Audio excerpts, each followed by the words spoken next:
We are good.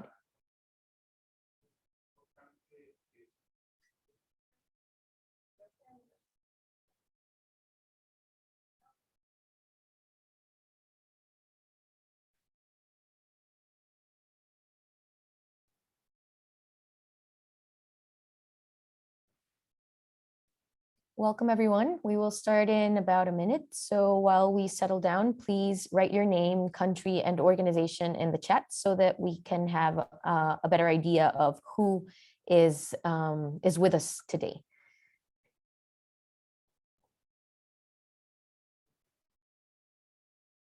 So if you're just coming up on the session, just for you to know, we have a chat function where you can add your name and country and organization. Make sure to choose everyone when you send a message so that we can all see you and not just the panelists.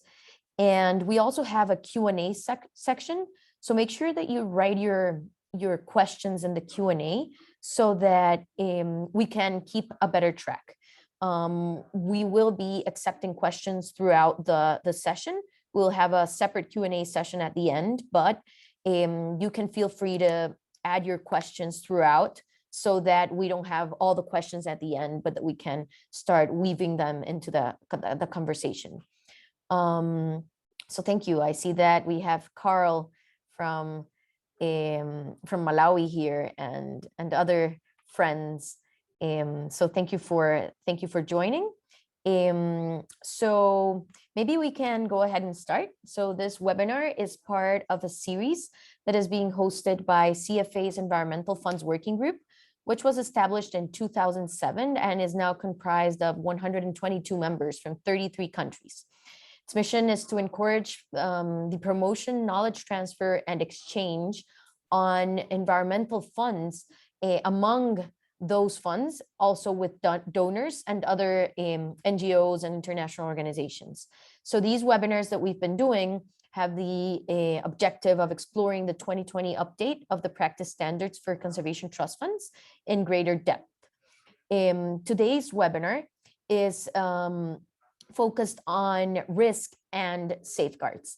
And we will be hearing from Kathy McKittin and Lourdes Lares. Kathy chairs the CFA Environmental and Social Safeguards Task Force, and then Lourdes is the management specialist, the social management specialist at Profonampe. So very quick, I will be introducing Kathy McKittin, and she will be speaking thereafter. So Kathy was the principal author of the Issues and Options paper, which in 1994 launched the concept of environmental funds as institutions created to support financial sustainability for biodiversity conservation. She's also the co-author of the original practice standards for conservation trust funds that were issued in 2013. She has assisted boards of both very mature and nascent environmental funds to improve their governing documents, organize for efficiency and effectiveness, adopt governance norms and best practices to operate efficiently and in compliance with law and internal regulations. So Kathy will be giving us an introduction to the subject and supporting us in moving towards then learning about the specific case study. Thank you, Kathy, for being here. Kathy, we can't hear you. Yes. Hello, everyone. There we go. Good morning to some, afternoon to others, and probably early evening for even some of you. I am going to give an overview, begin by giving an overview of the 7 standards on risk management and the specific area of safeguards, environmental and social safeguards. And then we're going to pass on and speak to someone who actually has worked on the ground. As Maria Luisa said, I'm probably here because I'm chairing currently the task force on environmental and social safeguards. And we've developed a special approach for conservation trust funds, encouraged by KFW to develop something very specific. Our paper isn't out yet. I did present the main parts of it at the cafe assembly recently, if any of you attended that. But today we're going to look at what the standards have in store for us. First thing I'd like to do, I'm going to share my screen. I have a short presentation. Let's put this into, there we go. Okay, so we're just going to take a look at those 7 standards to begin with. And here they are. They cover, in fact, or intended to cover two areas. One is risk management, which is a very special area that I think more and more conservation trust funds are getting used to incorporating in their strategic and policy work. And the second area is a very specific area of risk management, which is the management of risks related to environmental and social issues that are confronted in conservation itself and in the operations that the conservation trust funds carry out. So this is an operational risk area. So here are the 7 standards. I don't need to read them to you. You all can read, and I'm sure you also have a copy of the 2020 version of the revised standards to refer to. So let's just jump into the topic here. So risk management, what exactly is it? It's a discipline for dealing with the possibility that things go wrong, that there is some future event that will cause harm, in this case, to your institutions through the programs and the projects that you carry out. Risk also can touch the institution itself and the way it functions. Basically, there are risk areas that we'll look at in a minute. But so who actually has the overall responsibility for risk management in an institution? And that's actually the board. So the board is the one who needs to put together a risk management strategy and carry out a risk assessment, approve that risk assessment, and then ensure that it's implemented by the management function.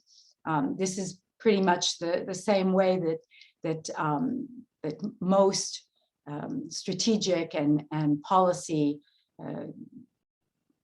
operations or activities that a board carries out happen. So the board does the heavy lifting thinking, and then of course it's up to management to put in place the policies and procedures and the day-to-day practices that will carry it out. So what are specific risk areas that CTFs should assess? And I'm taking these, in fact, from the UK recommendations. All of the conservation trust funds that are UK registered are now required to report on their risk management activities every year when they file their trustees reports with the UK government. So according to the UK, and I think this is very good advice, the areas that CTFs should be assessing in an overall risk management way are the following 5. Governance. So how is your institution running? Is there anything happening in your institution that could cause it to not function appropriately and create harm for the way the institution operates itself? Operational, and that's obviously the programs and projects that you manage and any other types of programs that you, let's say, non-grant making operations that you carry out. Financial, that's your investment strategy. It could be budgeting, it could be the controls over your accounting.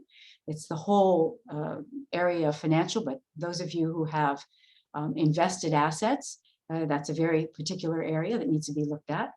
Compliance, which is, are you respecting the laws and regulations? If you're registered in the UK, there are obviously those laws and regulations. There are the laws and regulations for those of you who are registered in your countries that you need to respect. There's the internal regulations of your organization, some of which are governed by your national regulations also, but have been translated into your organizational regulation. And then there are external risks. They could be political. They could be international. All of those risks that that might affect you could be climate. Whatever might change or cause something to happen in your institution that would make normal operations cease. So you assess these risks, and what do you do with them? Well, generally, you put them in a risk register, and a risk register tends to look at 5 specific areas. So it identifies the risk. It talks about what the impact, should a risk be realized, should it happen, what would be the impact on the institution. It looks at the risk level. So there are some major risks, but the probability of them occurring is relatively low. Others are smaller risks, but you would encounter those probably regularly, and then whether the risk is extremely important and low or highly probable, you would have mitigating measures, what you're doing actually to address those risks. So those are what a risk register will record, and you would look at those 5 areas. Your board would do an assessment in those 5 areas, and you would maintain a risk register and update the risk register. And some of you, particularly the UK register, would even file those registers with the authorities, or at least summarize them for the authorities. So in that area of operational risk, we have environmental and social risk. And in the presentation that I did to CAFE, we talked a bit about, why we are concerned about environmental and social risks. And the general mantra is, yes, we do a lot of good. And for years, I think all of those who worked in the area of conservation were able to say, well, look, we do good. This is an entirely positive program. But we know that, doing good isn't enough, that there can be unintended harm. Things can happen, things can go wrong that we hadn't really realized would happen. So we now try to anticipate what could go wrong, and that in a way protects your institutions, but it also can get you better project design. So those 7 standards that I put up in the very beginning, where they touch upon risk management, environmental and social risk, and I've listed which of the standards really look at environmental and social management risk. If I'm an evaluator and I'm asking myself whether conservation trust funds have actually addressed those 7 standards, I would, first of all, for environmental and social risk management, say, how are you assessing these risks at project and program level? So what do you have in place that would assess those risks? Do you have an overarching policy that says how you will approach environmental and social risk management, and what it is that you will do and perhaps absolutely not do? We call that an exclusion list. And I don't know if that's exactly mentioned in the standards. I don't believe I saw it there. And then, and I know we tend to talk about, and I think that the 7 standards mention safeguards as though safeguards are a program. They're actually not. I think one has to be careful in reading the standards to know that safeguards, in the case of the World Bank, they're not called standards, are actually the way that you are going to address these risks if those risks are triggered, that is triggered by being deemed to be present in whatever program or project that you're doing. So you can be selective in the areas where you feel that those safeguards will be present in the risk issues that trigger the safeguards will be present in most any program or project that you undertake. You would probably not require the entire palette, and the standards say this, of the standards that the donors require, because conservation doesn't address major areas like major construction, and the donors have a full palette of safeguards or standards because they do a broad range of projects at very high amounts. So you can be in designing your own, choosing your own safeguards once you have assessed your risks and know the context in which you operate very well. You can be somewhat selective in those safeguards that you feel you will be applying as part of your system. And then next is, I think, the critical area in which the task force for the CFA task force on environmental and social standards has been working, and that's an environmental and social management system. So what is that? It's essentially everything that the CTF will put in place to help you assess, manage, and monitor those environmental and social risks related to a CTF's operation. So when I'm, again, taking the view of an evaluator and looking at what a CTF has done to incorporate those 7 standards in the way it does its business, I will be looking to see what is in place, what can be deemed to be an environmental and social management system. And I'm going to put up an image that I actually used in Cafe to explain the approach, that the scaled approach that the task force has been working on. And so everything, well, it's that overarching policy, it's the safeguards, it's the training, and all of this is, in fact, it runs through the 7 standards.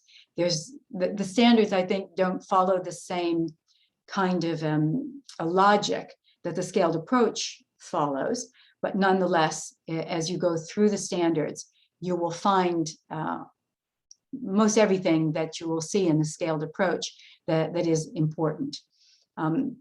In putting together environmental and social management system, 2 things stood out, I think, for the task force. And one is that we, I think, argue for an approach that is institutional rather than an approach that is project or program driven. So I've suddenly lost the view of my screen. We can see your slide. You can see the screen? Okay. Risk I've management. somehow lost looking at it, but that's okay. Trying to get it back. Maybe you can stop sharing and start sharing again. Okay, let's see if that works. Nope, so I'm using stop share. Okay, and let's share again. Share, and we're back at the beginning. How did that happen? There we go. Okay, so one of the important things is that we encourage CTFs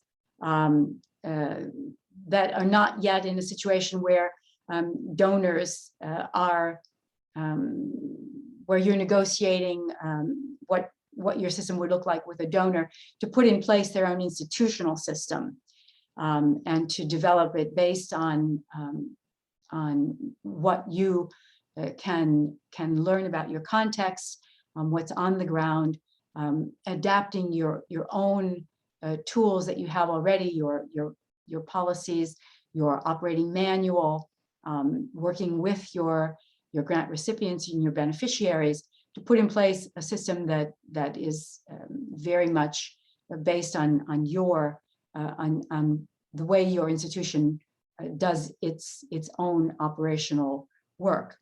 And then when the time comes that you work with a donor, and there's actually one entire standard on adopting donors' requirements. When that time comes, the donor then can look at your system and propose improvements, rather than having one donor come in and asking you to put in place a system that is entirely focus on the way they do things, and then another donor come in and ask you to put in another system and focus on the way that they do things. So to start out by working on your own system and then building on that and improving on it with every successive donor who you work with. And the second thing I think that was important to the task force was this concept of a sustained approach, a scaled approach. So here's the image that I put up, and this is the kind of the fundamental scaled approach in a nutshell, and this is where we would say CTFs begin, and this is an approach where you would every time you took on a new, how did we do that? Every time you had a change in your context, a change in geography, a change in your situation, you could start all over again by learning the context and requiring finding out what's available by training people in the new issues and risks that you're confronting. And then as time goes on and you improve, you move through these outer circles to more and more sophisticated systems. And as I explained in the Cafe Network, there's no ranking. You're not a better CTF because you're out here rather than operating in this center circle. It's merely as the situation and the risks and your ability to work with those risks and mitigate them, deal with them in different ways, changes, you move to the outer circles. So you're in a constant process of evolving and improving, but there are times when you also, given the context that you're working in, you're in an equilibrium. So you're either here in your equilibrium, or you've moved out here in your equilibrium, or you've actually in the outer circle probably have obtained an accreditation. The outer circle definitely is the kind of a gold standard where GCF, GEF, and others who grant accreditation are actually asking CTFs to operate. So this is the task force approach. It is consistent with the standards that we looked at. Again, it's a little bit of a different organization, but in working with those 7 standards and trying to be consistent with those standards, you would actually, you can use this as an approach to getting there, okay? And then when someone comes in to determine how consistent you are with those standards, whether it's your board or you yourself doing self-assessment or an external evaluator, you should be able to, by adapting an approach like this, be able to meet the 7 standards. So that is about all that I wanted to convey this morning in an overall way.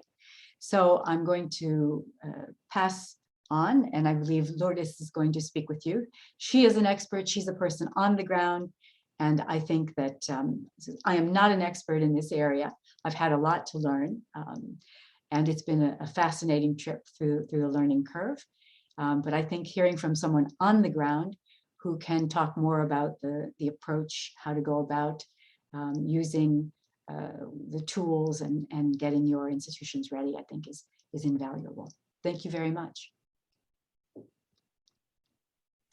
Thank you, Kathy. And certainly this model that you're presenting will be a very useful tool for CTFs. And I really liked what you said about not having a specific ranking. You know, this is not a competition. It's not about one being better than the other, but rather an opportunity to self-evaluate and determine where we are and what we should do to improve. So thank you very much for sharing that.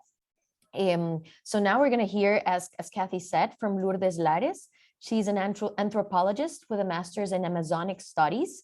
She is the social management specialist of Profonampe, and she works in social and environmental safeguards for projects that are sponsored by the Green Climate Fund and the GEF. So Lourdes is going to tell us about how they got, to that outer circle, or and how the process has been and what they're doing in the future. So thanks a lot, Lourdes, for your time and for sharing your experience.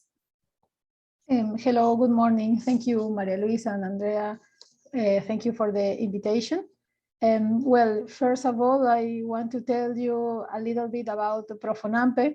Well, Profonampe is a private and non-profit organization that is specialized on managing financial resources for conservation projects. In order to you to have an overview of my institution. In this presentation, I want to tell you about the implementation of environmental and social safeguards in our projects. So let's continue, Andrea. So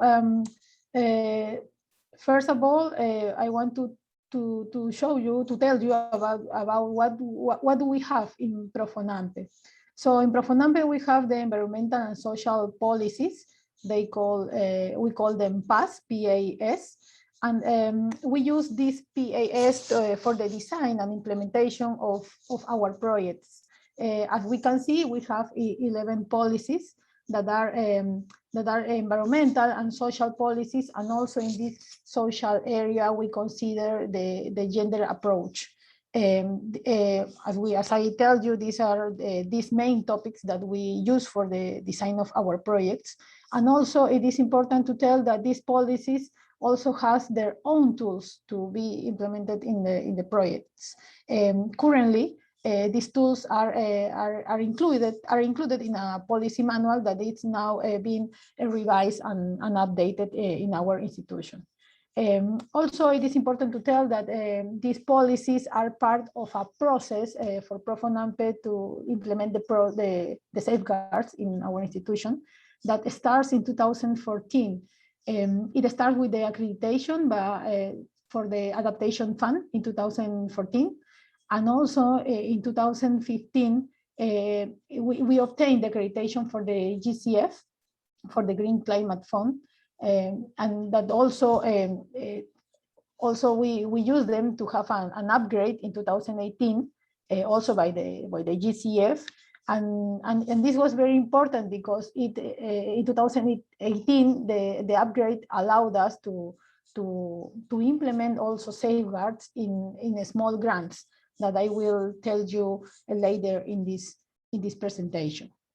So now I will tell you a little bit more, as you told before, how we implement these safeguards on the ground in our projects. So can we continue, Andrea? So this is one of the projects we implement between 2016 and 2019. It is a project mitigating deforestation in Brazil, not concessions in Madre de Dios. It is a project that has already closed. And the important thing that I want to tell here is that the safeguards that were implemented were not just tools, but also actions. And this is an important approach and focus that we have in Profonampe.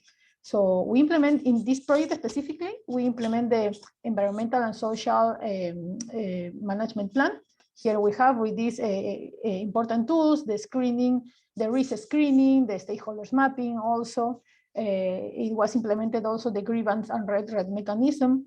Actually, it received 32 grievances that were received and also solved. But also, as I was telling you, we implement the safeguard by doing specific and concrete actions to assure the women involvement and the young people participation.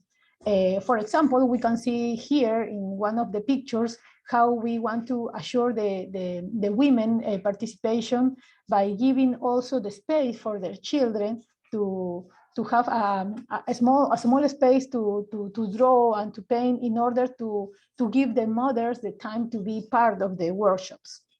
This was directly a safeguard action we implemented in this project. We also implement the safety measurements in work and during field activities in the field. Also, we implement in the environmental area of the safeguard the eco-efficiency actions during the project activities. And by the end of this project, we also have a final assessment specifically in safeguards.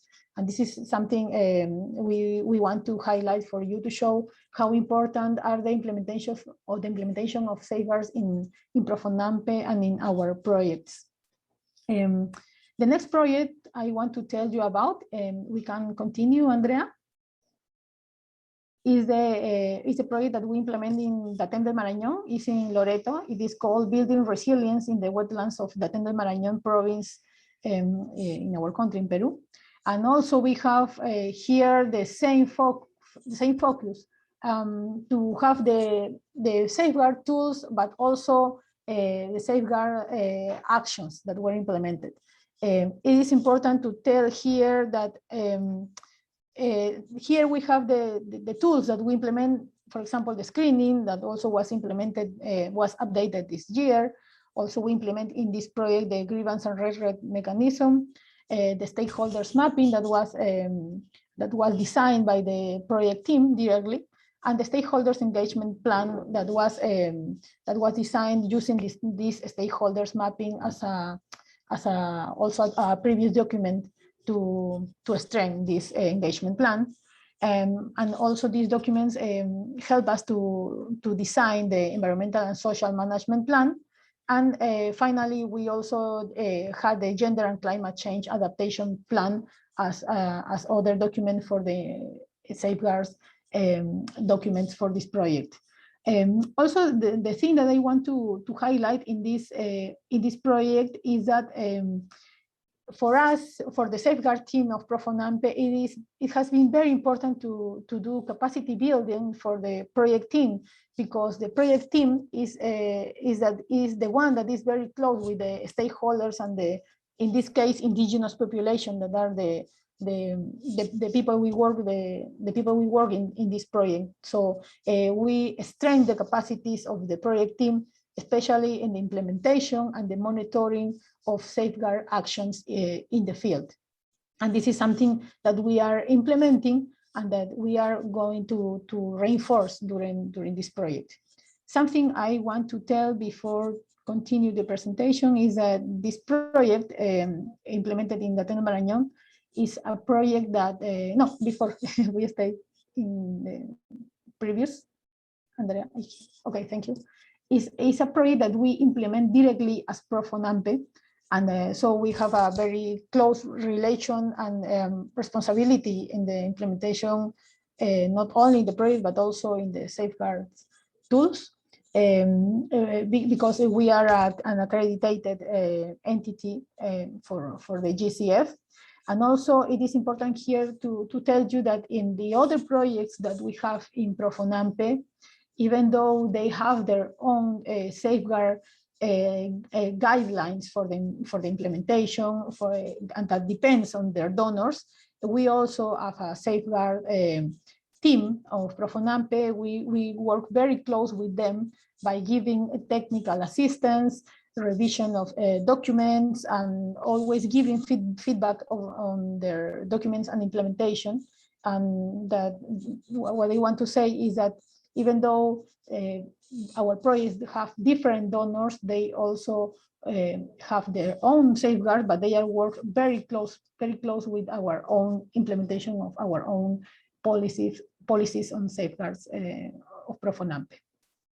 So after this, I want to talk to you about the next project, that is Emprendedores por Naturaleza. Andrea, can we? Okay. This Emprendedores por Naturaleza, as I was telling you in the first slide, when we had the upgrade in 2018, we had the chance, the possibility to implement also safeguard in small grants. Actually, Emprendedores por Naturaleza are short-term projects with small grants that with this initiative, we want to strengthen the enterprises, small enterprises, for natural resource management for local economic development. So in these small initiatives that they began last year in 2020. We work very closely with CERNAM. We reinforce especially three tools, safeguard tools: the risk screening of the projects that help us to build the environmental and social management plan, and the grievance and redress mechanism. We focus especially in these tools because they are very short projects, and we have very short time to implement. But also it was very important for us to have it is very important because they are projects that are currently being implemented. We work very close with them. They start doing the first screen and the first environmental management plan at the beginning of these projects, but with the capacity building of the safeguard project team of Profonampe, they make this, we reinforce them, the monitoring and follow-up of this mechanism and the risk, in order to establish with them, together with these small projects, the adaptive and mitigation measure for this risk, and also to have a follow-up of the grievance and redress mechanism. Well, finally, we have some lessons learned. We can continue, Andrea. In these years of implementation of the safeguards in Profonampe, we want to show you some lessons that we have learned. And one of the most important of that is something I was telling you about, is that safeguard actions are practices that have been always been carried out in implementation of projects. Even though safeguard is a kind of a new topic in conservation projects, these actions have been implemented in the projects, not specific knowing as safeguards, but in our project we always have been implemented. Even though this environmental and social safeguard has to be, we have to strengthen the systematization and implementation in our projects with this view of safeguards, even though we have been working on that in our practices. And this is something that we have learned in this in the implementation of our project, that this requires permanent monitoring by the safeguard team of Profonampe. And also we learned and we saw the need to have a local monitors that are in charge of collecting the information to implement these safeguards. This is something very important we found during the implementation of the safeguards in Profonampe. The other thing that we learned during the implementation of safeguards is that the safeguards implementation in Profonampe is a process that is always under permanent construction and is adaptive to the local characteristic of the people we are working with, of the local also characteristic of the area, and that is why safeguard is not something that is static. It's something that is always a dynamic implementation all the time. Actually, the tools are always being updated and revised, as I was telling you before, and annually we are always checking the tool, how we're implementing, how we can improve them also. No? The third lesson learned is also connected to the first one, that also the safeguard actions must be strengthened. But and also we are, as a safeguard project, as a safeguard team in Profonampe, we work very closely with the the PMUs, that are the project management units. We work very closely with the safeguards specialists in either of the projects of Profonampe.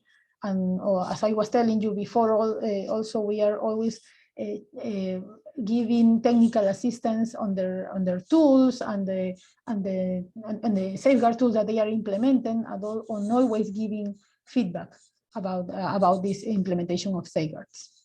And finally, something we start implementing in 2020 is that the systematization and lessons learned during the implementation of safeguards are very important action we have to do, and it has been assumed by one area in Profonampe, that is the research and development office that was created last year. So as I was telling you at the beginning, this safeguard implementation in our institution is a process that has been started in 2014 officially with the accreditation with the adaptation fund. But as I was telling you, also they are actions. Safeguards are environmental and social safeguards are actions that have always been there, and are practices and actions that are we always been working with during the implementation of our project. So as I was telling you to end is that with this kind of invitation in this event, and also with the capacity building we also have for our own team with courses as the one we had in CATI to reinforce this topic in Profonampe. It is a process we are working always. We are always doing, and we also see the importance and the need to strengthen these abilities, not only for the projects but also for ourselves as a safeguard team in Profonampe. So thank you very much for the invitation, and we are open to receive any questions or comments that you could have. Thank you, Maria Luisa and Andrea. Thank you, Lourdes. This is certainly very interesting and a great opportunity for other funds to see what are the learning opportunities that you have identified. So thank you very much for that. So now we will move to the questions and answers section. So please, participants, if you have any questions, please write them on the Q&A section, and we will be glad to answer them. So the first question that I have is for Kathy. So Kathy, can you elaborate on what the task force has learned or developed for how small CTFs with a smaller staff can meet donor expectations for environmental and social safeguards? Okay. Yes, I think, well, I was just fascinated by Lourdes' presentation, but Profonampe is, as those of you who know it, it's a very large, very sophisticated institution. And to see the different parts of Profonampe that have been created to manage, to operate and manage all that's environmental and social risk management is, for me, fascinating. But the majority of the conservation trust funds are not that big. And the work of the task force was aimed at the smaller institutions. So that the diagram that I put up, and let's see if I can get it back up again, at the very end, I think we'll see. There we go. Screen sharing has stopped. Let's see. Can I get screen sharing back? Is that possible? There we go. Okay. Okay. Let's look at small institutions. Small institutions are going to be starting out trying to understand the context that they're working in. You have, if we look at the staffing part, I think it's one of the easiest to see.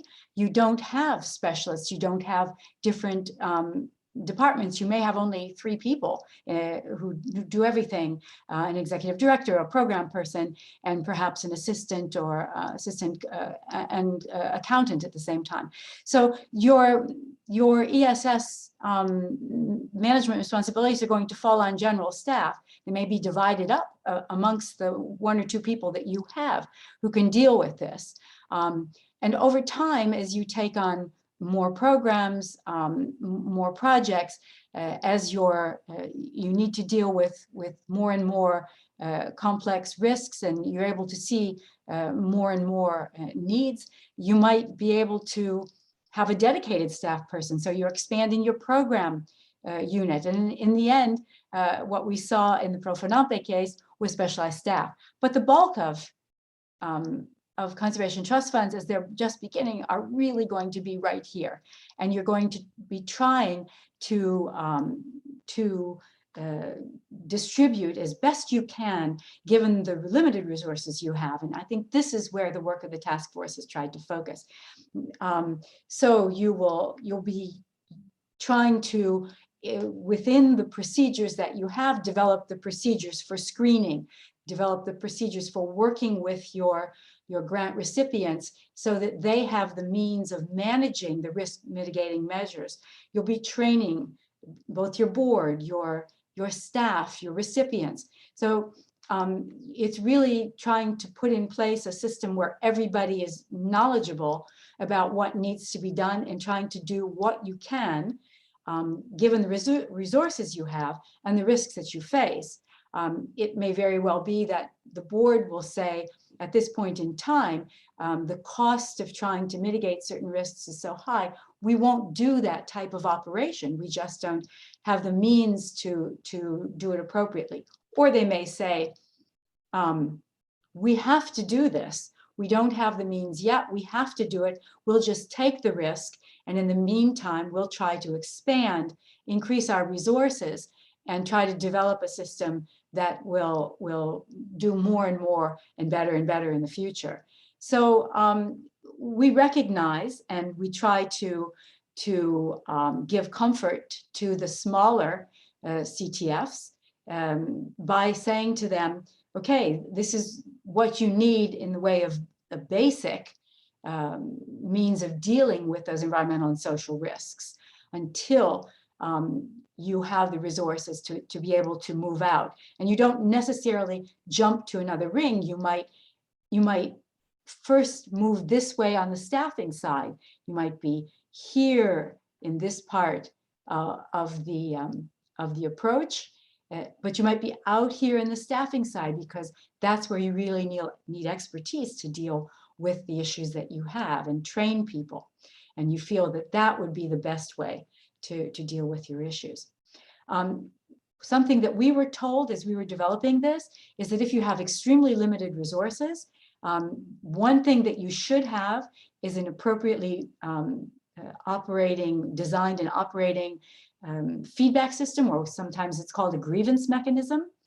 That is a critical piece of information, because if you don't have all the bells and whistles that we saw in Profonampe, at least you have a system that will bring back to the organization any problems so that you can then allocate resources to solving those problems as they come up. A second thing that we looked at, which is to help small CTFs, is burden sharing. So very often you work with parks who themselves have systems in place. So you need not carry the burden of this alone. So you decide by clearly developing and laying out the responsibilities, what responsibilities, and they could just be screening and monitoring, remain with the CTF, and which are to a large extent loaded onto your clients because they have systems in place, possibly because they themselves have received donor funding and the donors have put systems in place at the client level. So this what looks to be a complex drawing, but I think if you study it, I think you'll find it interesting, is actually complemented with a matrix that also helps you understand the importance of all of the different areas, the context area, the capacity area in this diagram as you proceed, as you move outward, and what these different things, the different sort of tools and activities and practices, how those actually translate. It was a long answer, but I think the question required it. Thank you. Yes, definitely. And this will certainly be a very useful tool for CTFs, not only to smaller ones, but also to larger ones that are just beginning this process, right? Because we also have larger funds that are not yet there and are in the green circle. So that will certainly be a great tool. Hopefully we can also translate this, right, to Spanish and to French so that more CTFs can benefit from it. Thank you, Kathy. And then we have some questions for Lourdes. I don't know if Lourdes is there available to answer. Yes, I am. Okay. Thank you, Yes. Lourdes. So we have a lot of questions for you, of course. Yes, I can see two here. Okay, so maybe I'm gonna post them out loud so that you can see it, but you can also follow them there. So people are wondering first, what is the annual spending of Profonampe and how many people you have in staff? Okay, And so on that also, how many of these people work on environmental and social safeguards? So what's your team like? And then there are some follow-up questions, right? So they also want to know what is the difference between the safeguards that are applied in the institutional level and on the project level? And then there's another question that is in the chat, not on the Q&A, that is more information about your grievance system. What do you have in place and so forth? yes, okay. I will start with the first question. What is the annual spending on how many people are working at Profonampe? Well, the annual spending is not a precise amount because we put the action of safeguards in the annual program of the projects.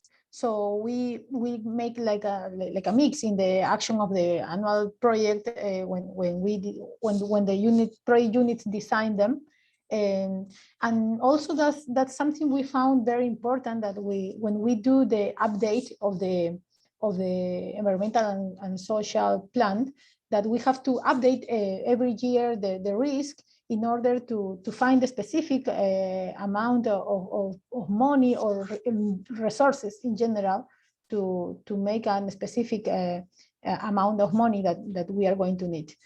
Currently, as I was telling you, we don't have a specific amount, but we include them in the annual planning of our own projects.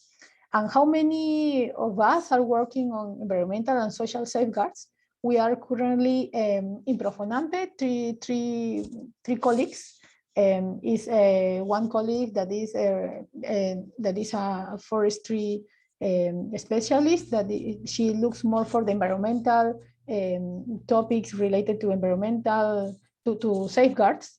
There is me, that I am anthropologist, and I focus a little more on the social topics of safeguards. And there is one colleague that is working in this research area, that is in charge of the monitoring and the following and the accreditation of the safeguards in Profonampe. So now currently we are three in our team doing this work in Profonampe. And connecting to the other question is that we work very close this time with the safeguard specialists specialists in plural in the different projects that we have.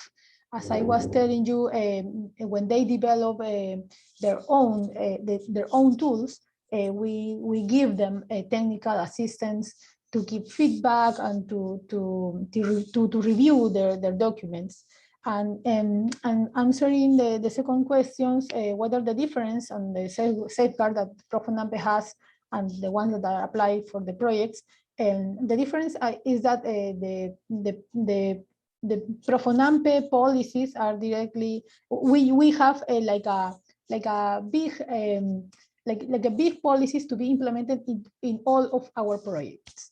But if the project has their own safeguard guidelines that depends on their donors, we implement those, but we never lose the focus to give and to have the match with the Profonampe guidelines.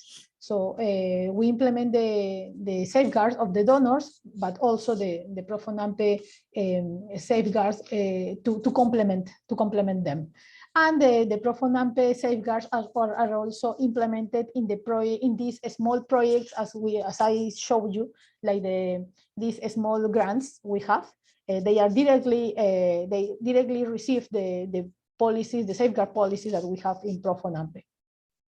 There was another question. I don't remember. The other one was. Yes. The other one was about The grievance. The grievance system works. Okay, so well, the grievance mechanism, I will tell you about the example in the wetlands project, the building resilience in wetlands in Datem Marañon. We made this tool of grievance and record mechanism that has these small formats that the project team has to take into in the field when they enter to the field, and they have to receive this grievance for the people, but actually during the field, they are always talking to people. They are always receiving comments or sometimes grievance. But the thing, the dynamic, the local dynamic works that they always solve, well, mostly solve this grievance in the moment during while they receive, they always solve that. The other process that how it works in the project management areas is that when some of the stakeholders go to the project office, in this case, for example, in San Lorenzo or Santa Marisa, they talk with the social specialist or the biobusiness specialist or the environmental specialist. And they talk directly with them or the specialist of the project, and they solve directly in that time. We are now implementing this monitoring and system and this following of the implementation, also of the safeguards in general. And we have a monitor in this project there in the area that collect all these grievances that not always are collected in this format, but also she's in charge of collect all of them and systematize and make and summary them in a grievance information paper to have them and to report them. But the thing, how it works is always to receive the grievance and try to solve them immediately. Is mostly how it works. And I don't remember if there is another question. Thank you, Lourdes. I think those were the questions that the audience had for you, and we're also running out of time. So maybe real fast, Kathy, we have a question from Pact Belize. They ask, can you advise if the accompanying GRM should also take a scaled approach? The general risk management. Yes. That's very interesting. I would say, yeah, why not is the answer. I mean, risk management, the general risk management is, I think, something that's being newly introduced into institutions to help them try to foresee problems before they happen. Obviously, you get better at this as you go. So those 4 or 5 areas, the 5 areas I think that I put up, I mean, you may, as an institution, your board may feel that 3 of them are dominating risk areas. And so you would start with those. As long as you don't have to report, as I said, some of the CTFs registered in the UK have an obligation to do so. As long as you don't have to report and therefore have to cover everything, sure. I mean, the idea is to get started. That's the most important thing, and to see how it serves your institution and to do better and better. The most important thing, though, when you do get started, is to be very honest about the risks, to not try to gloss over the risks or present them in nice language, but to say, no, this really is a risk. This is a major risk. How are we dealing with it? If you're not dealing with it, then to try to come up with a solution. But sure, scaled approach, why not?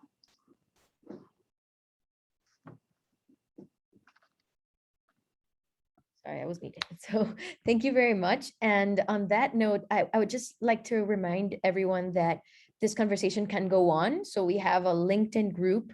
The link has been shared on the chat. So we ran out of time for this conversation, but we can continue there. And hopefully you will be able to join us there. Also, the speakers can join us there and we can continue this conversation. So please do go there.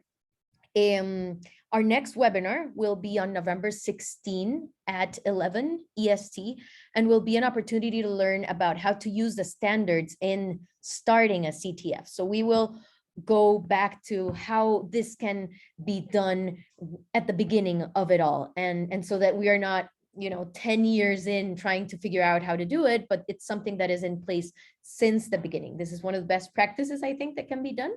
And I think what I would like to just bring here is the importance of being very transparent. And Kathy just mentioned it a couple of seconds ago, right? Just be honest, understand what your position is, where are you standing, what are your risks, and how are you going to work with them. So thank you, Kathy. Thank you, Lourdes. And thank you also CFA, Redlac, Cafe, UpNet, all the networks that have been joining these webinars and these webinar series. So thanks a lot, and we'll see you next month. Thank you. Thank you very much. Thank you, everyone. Really enjoyed it. Bye-bye.